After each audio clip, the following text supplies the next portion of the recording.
cette dynamique de l'agglomération lyonnaise, c'est la dynamique des grands projets urbains. Donc vous en connaissez déjà un certain nombre qui sont sur Lyon, puisque j'ai eu l'occasion de vous les présenter, mais on va passer à la fois un petit récapitulatif de ceux qui sont sur Lyon et en même temps de ceux qui se développent sur le reste de l'agglomération. Donc vous connaissez le projet Lyon-Part-Dieu, on a eu l'occasion d'en parler, donc nous passons rapidement. Donc nous allons simplement quelques précisions. Vous voyez ici donc quelques aménagements qui vont transformer donc le quartier de la Part-Dieu. D'abord l'aménagement, l'ouverture de la rue Bouchu. Vous savez que lorsqu'on est face à la gare aujourd'hui, on se trouve face au Télément de France Télévisions, et donc on ne sait pas comment on va au centre de Lyon. Nous allons rouvrir la rue Bouchu dans un aménagement global. C'est ensuite l'aménagement de la place de Francfort, et c'est enfin la poursuite de la rénovation de la rue Garibaldi, qui, je crois, aujourd'hui est devenue un grand succès des Lyonnais. Alors ça, ce sont un certain nombre de grands projets que nous portons sur le quartier.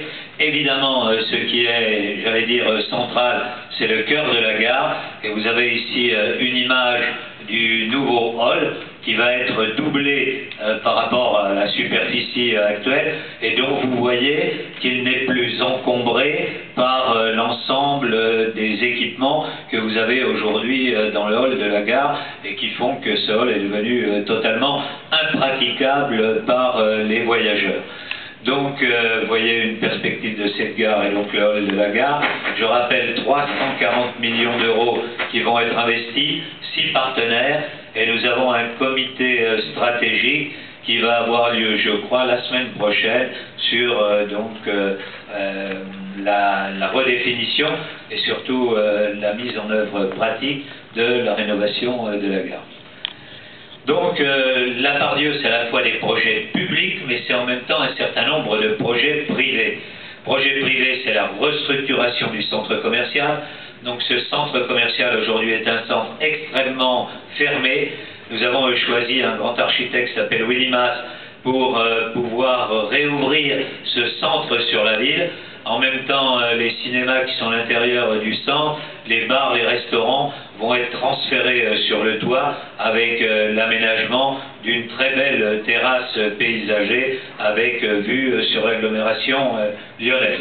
En même temps, dans ce quartier, ce n'est pas seulement la construction d'infrastructures de transport ou bien le mètre carré de bureaux, c'est la volonté d'amener un certain nombre d'habitants dans ce quartier, et donc nous allons construire d'ici 2020 1000 logements au total. Vous voyez l'un des projets, Sky Avenue, qui est aujourd'hui en phase de démarrage, et dont vous avez peut-être vu les panneaux qui indiquent la qualité du projet. Lyon-Gerland, c'est l'ensemble donc du secteur de Gerland qui va être réaménagé, à la fois le biodistrict, mais vous allez le voir, un certain nombre de pubs, c'est 20 millions d'euros sur le mandat. Là encore, c'est 2500 logements qui vont être créés, c'est 5000 nouveaux habitants, c'est près de 100 000 mètres carrés de nouveaux bureaux et d'activités qui viendront compléter un parc qui aujourd'hui fait déjà 500 000 mètres carrés. Donc nous allons en particulier développer la ZAC des Girondins. Donc la ZAC des Girondins, c'est à elle seule 3000 logements. On vous a remis une photo d'ambiance pour vous montrer quel type de ville nous voulions. On voit que c'est la ville dans le jardin que nous souhaitons développer dans les prochaines années. Vous voyez que ce sera une ville de verdure et qu'on aura un peu les mêmes ambiances dans Gerland que ce qu'on a aujourd'hui sur le début de Garibaldi, mais il faut dire que dans les années prochaines, on relira un jour Garibaldi à Gerland, et donc c'est un peu la même continuité qui s'amorce et d'un côté et d'un autre, et qui, à un moment donné, fera qu'il y aura un grand cours paysager qui traversera Lyon. Donc vous voyez un îlot qui est assez intéressant, qui est l'îlot de Fontenay. L'îlot de Fontenay, c'est vers la place des Pavillons. Nous allons y construire de nouveaux logements. une bibliothèque et de nouveaux espaces publics aménagés, en particulier avec l'aménagement de l'allée de Fontenay, qui là aussi sera une grande allée verte. Nous en avons déjà livré une première phase dans le mandat précédent, nous allons en livrer une deuxième phase dans ce mandat. Nous avons d'autres aménagements, c'est à la fois le 75 rue de Gerland. Le 75 rue de Gerland, c'est un ancien hangar, vous voyez comment il va être rénové. Vous avez ensuite le pub Ginko, dont vous a parlé David Kimmelfeld. Le pub Ginko, ça va être 60 000 m² de logement, 25 000 m d'activité ou bien de tertiaire. Lyon-Confluence, on passe à la deuxième phase. Donc sur Lyon-Confluence, là encore, ça va être 80 millions d'euros sur le mandat.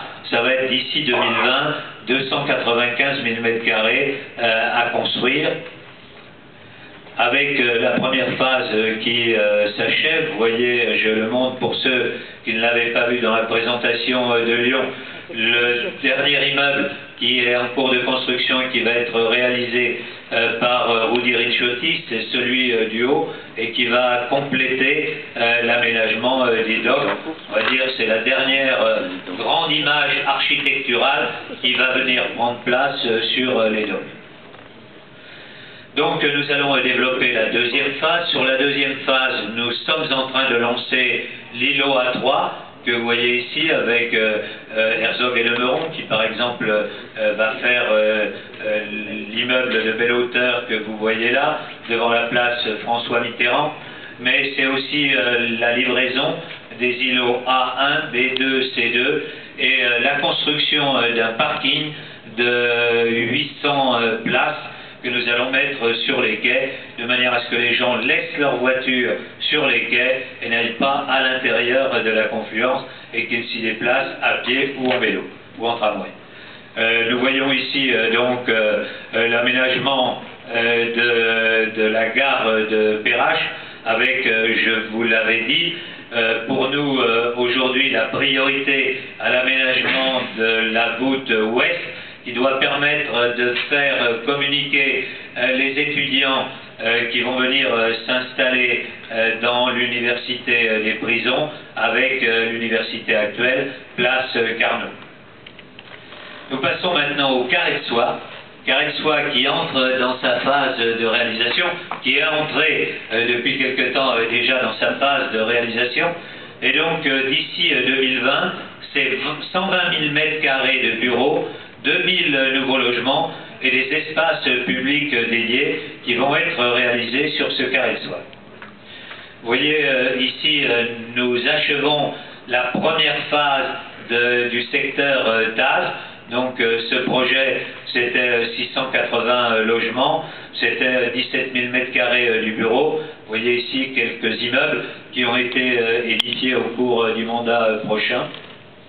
Nous passons maintenant au côté vie urbaine, c'est dans le secteur vie urbaine la soie, donc toujours dans le Carré de Soie, mais sur la partie vie urbanaise que nous allons donc construire d'ici 2020, 900 logements et plus de 55 000 m² de bureaux avec une grande esplanade qui va venir faire donner sa vie, sa respiration à ce secteur de l'agglomération. Vous voyez ici quelques opérations donc tertiaires qui sont en cours, deux immeubles qui vont être livrés, l'immeuble Organdi, 14 000 m² de bureaux, et l'immeuble View One, ça vous donne une idée des ambiances qui vont être réalisées dans ce secteur de l'agglomération.